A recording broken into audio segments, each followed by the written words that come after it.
It was a Sunday night in November 1875, and the fog was rolling off the Thames, covering London in a thick yellow blanket.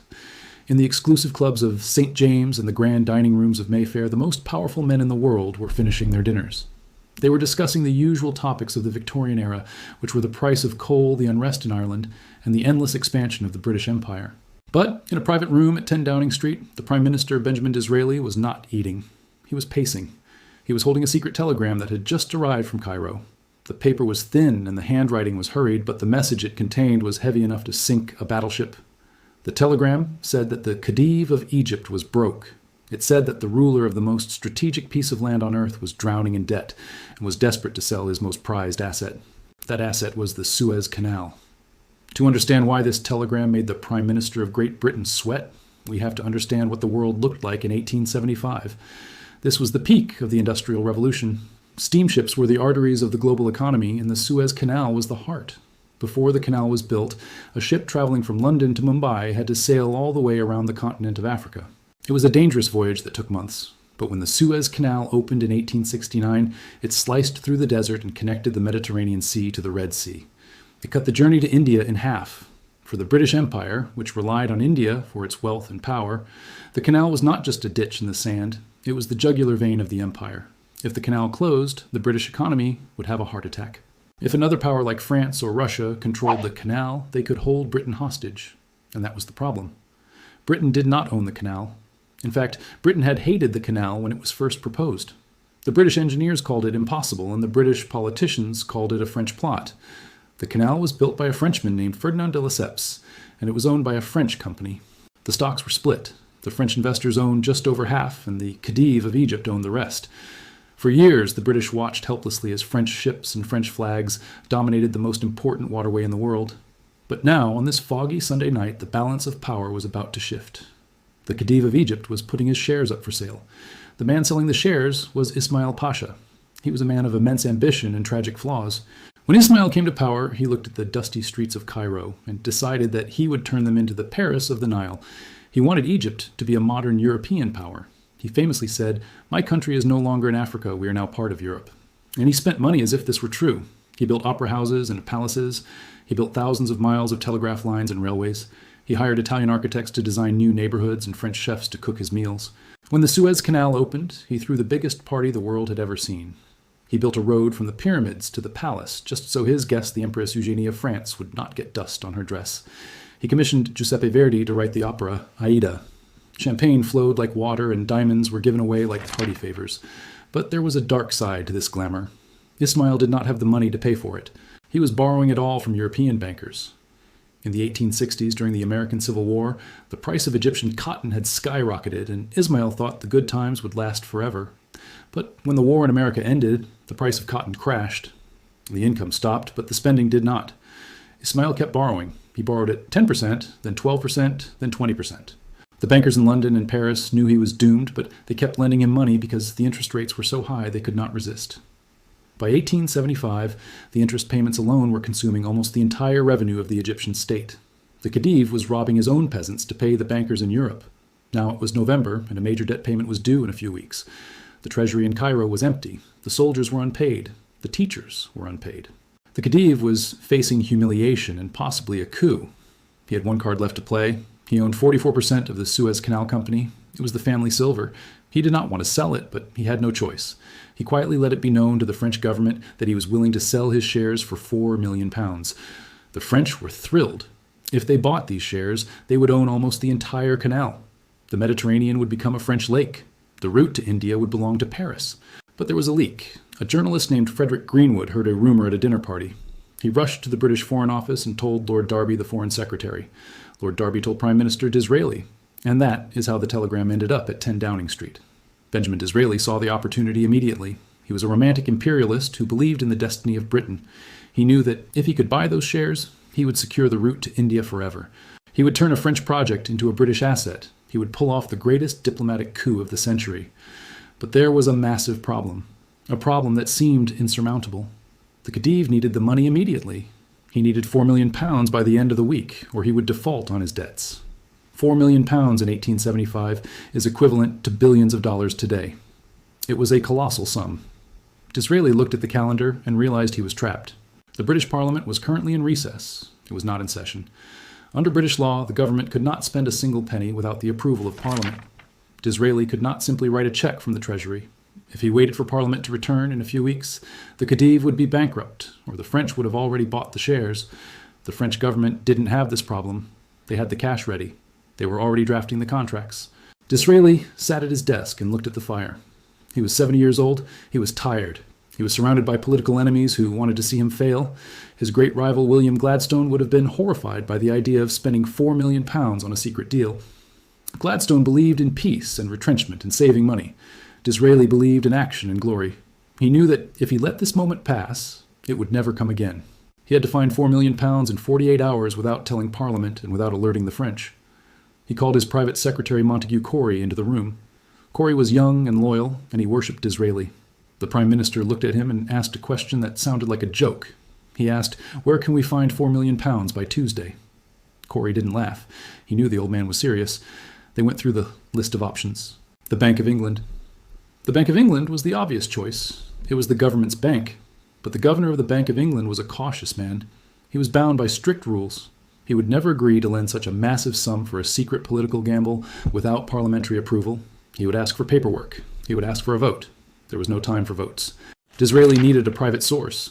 He needed someone with enough liquidity to move millions in gold at a moment's notice. He needed someone who trusted him personally. He needed someone who understood that this was not just a financial transaction, but a geopolitical masterstroke. There was only one name that fit the description: the Rothschilds. The House of Rothschild was the most powerful financial dynasty in the world. They had branches in London, Paris, Vienna, and Frankfurt. They had financed wars and railroads and kings. The head of the London branch was Lionel de Rothschild. He was a personal friend of Disraeli. In fact, they were close. Disraeli had been born Jewish, although he was baptized as a Christian, and he faced immense prejudice in British society. Lionel de Rothschild was the first practicing Jew to sit in the British Parliament, and he had fought for years to take his seat. They shared a bond of outsiders who had reached the pinnacle of power. Disraeli turned to Montague Corey and gave him a verbal order. He told him to go to the City of London immediately. He told him to go to the offices of N.M. Rothschild and Sons at New Court. He told him to find Lionel de Rothschild and ask him for £4 million. Corey asked what he should offer as security. Security is the collateral you give a bank to guarantee a loan. Usually you offer land or gold or stocks. Disraeli didn't have any of those things. He didn't even have the legal authority to ask for the money. He looked at Corey and said, "Tell him the security is the British government." It was a bluff, a magnificent bluff. Disraeli was betting his entire career and the reputation of the British Empire on a handshake. If Parliament came back and refused to ratify the deal, Disraeli would be ruined. He would be impeached. He might even go to prison for misuse of funds. The Rothschilds would lose their money. The scandal would bring down the government. But Disraeli was a gambler. He had written novels before he became a politician. He understood drama, and he knew that sometimes history is made not by committees, but by individuals who are willing to risk everything on a single roll of the dice. Montague Corey put on his coat and walked out into the fog. He hailed a carriage and told the driver to take him to the city. The streets were quiet. The gas lamps flickered in the damp air. Corey held his breath. He knew that the fate of the Middle East was riding with him in that carriage. Meanwhile in Cairo, the Khedive was pacing in his palace. The French agents were pressing him to sign. They had the contract on the table. They told him the British were too slow. They told him the British Parliament would never agree. Ismail stalled them. He was waiting for a signal from London. He preferred the British to the French, but he was a desperate man. If the British didn't come through by tomorrow, he would sign with France, and the Suez Canal would be lost to Britain forever. The clock was ticking. Montague Corey arrived at the headquarters of the Rothschild banking dynasty at New Court. It was not a typical bank. It was a palace of finance. He was ushered into the private room where Lionel de Rothschild was waiting. The legend of this meeting has been told in many ways, but the core of it remains one of the most cinematic moments in financial history. The story goes that the Baron was eating muscatel grapes. He was a man of immense composure. He did not look up when Corey entered. He continued to eat his grapes, spitting the skins and seeds onto a plate. Corey stood there, his heart pounding. He delivered the message from the Prime Minister. He said that Mr. Disraeli needed £4 million tomorrow. Lionel de Rothschild paused. He picked another grape. He asked, "What is your security?" Corey replied, exactly as he had been instructed: "The British government." The Baron paused again. He ate the grape. Then he said simply, "You shall have it." Just like that, the deal was done. There were no lawyers present. There were no 20-page contracts. There was no board meeting. It was a gentleman's agreement between the Prime Minister of the world's greatest empire and the head of the world's greatest bank. Rothschild agreed to advance the money immediately, charging a commission and interest, of course, because he was a banker, not a charity. But the speed of the transaction was unprecedented. The Rothschilds began mobilizing their network. They gathered gold and credit from across Europe. They prepared the transfer to Cairo. Back at Downing Street, Disraeli was waiting. When Corey returned with the news, Disraeli was ecstatic. He sat down and wrote a letter to Queen Victoria. The letter is famous for its triumphant tone. He wrote, "It is settled. You have it, madam. The French have been outmaneuvered. We have bought the Khedive's shares. You now possess the key to India." He was jubilant. He felt he had secured the safety of the empire for 100 years. The next day, the money was transferred. In Cairo, the Khedive Ismail received the funds. He was relieved. He paid his immediate debts. He sent the French agents away empty-handed. The British consul general in Cairo marched into the Khedive's palace and took possession of the physical share certificates. They were packed into iron boxes and shipped to England on a warship. The British public went wild with excitement. When the news broke, the newspapers hailed Disraeli as a genius. They loved the boldness of the move. It was seen as a masterstroke of patriotism. Even Gladstone Disraeli's sour rival had to admit that the public was on Disraeli's side. But the story does not end with the purchase. In fact, the purchase was just the beginning of the tragedy. The £4 million that Disraeli sent to Cairo was a lot of money, but for Khedive Ismail, it was a drop in the bucket. His debts were so massive that the £4 million vanished almost instantly. It went to pay the interest on other loans. Within months, the Khedive was broke again, but this time, things were different. Before the sale, Britain was just an observer in Egypt. Now Britain was a major shareholder. Britain owned almost half the canal. This meant Britain had a direct financial stake in the internal affairs of Egypt. When Ismail announced that he could not pay his debts in 1876, the British government could no longer ignore it. They couldn't say this is a private matter between the Khedive and the banks. Now it was a matter of national interest. The British and French governments sent a commission to Cairo to investigate the Khedive's finances. This was called the Cave Mission. They opened the books and were horrified by what they found. The corruption and waste were staggering. The European powers decided that Ismail could not be trusted with money. They set up a system called the dual control. This was a humiliating arrangement for a sovereign nation. An English official was placed in charge of Egypt's revenue, and a French official was placed in charge of Egypt's expenditure. They effectively took over the Egyptian government. They slashed spending, they raised taxes on the peasants, they cut the pay of the army. They did everything a ruthless bankruptcy lawyer would do, but they did it to an entire country. The Egyptian people were furious. They saw their ruler as a puppet of the Christians. They saw their taxes going to pay Jewish and Christian bankers in London and Paris while their children went hungry.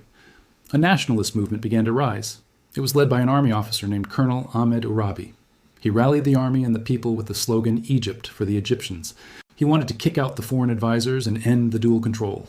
He wanted to depose the Khedive and establish a parliament. The British government watched this with alarm. They didn't care about Egyptian democracy.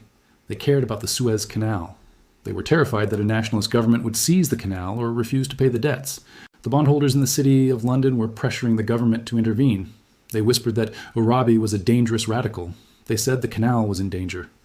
In 1882, the tension exploded. Riots broke out in Alexandria. Europeans were killed.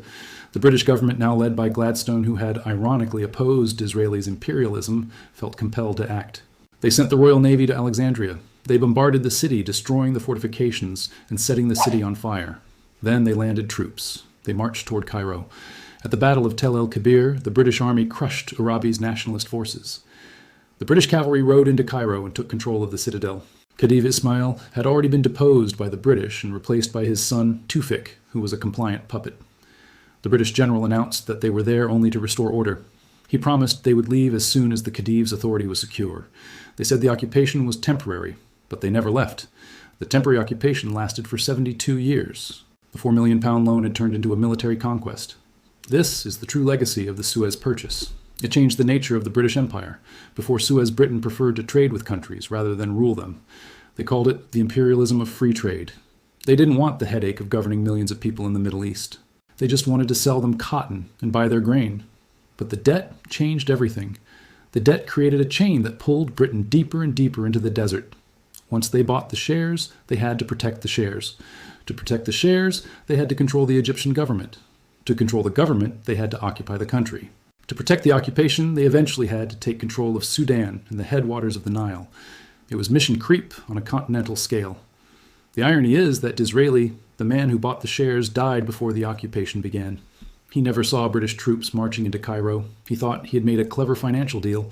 He didn't realize he had started a chain reaction that would define the modern Middle East. The Suez Canal became the obsession of British foreign policy. It dictated their strategy in World War I and World War II. It was the reason they betrayed the Arabs after the fall of the Ottoman Empire. It was the reason they drew the borders of the Middle East the way they did. They needed to keep the canal safe at all costs. And what about the Rothschilds? They made a healthy profit on the loan. The British government repaid them the £4 million plus interest as soon as Parliament returned and voted on the bill. The Rothschilds proved once again that they were the indispensable bankers of kings. But for the people of Egypt, the loan was a tragedy. It was the moment their leader sold their future to pay for his past. So when we look back at that dinner in 1875, at the fog outside the window and the grapes on the plate, we are looking at the birth of the modern Middle East. We are looking at the moment when the power of finance superseded the power of sovereignty. The British didn't need to invade Egypt with an army in 1875. They just needed a checkbook. The army came later to collect the bill. The Suez Canal purchase teaches us a lesson that is still relevant today. Debt is a weapon, and sometimes the most dangerous invasion force is not a regiment of soldiers, but a single piece of paper signed in a quiet room by a desperate man. I'm John, and this is the Cinematic History Tales channel. Subscribe now to stay ahead of the curve, because when the history books are written, you'll want to be among the few who saw it coming. History never repeats exactly, but it rhymes. Don't forget to subscribe and stay with us as we uncover the next chapter.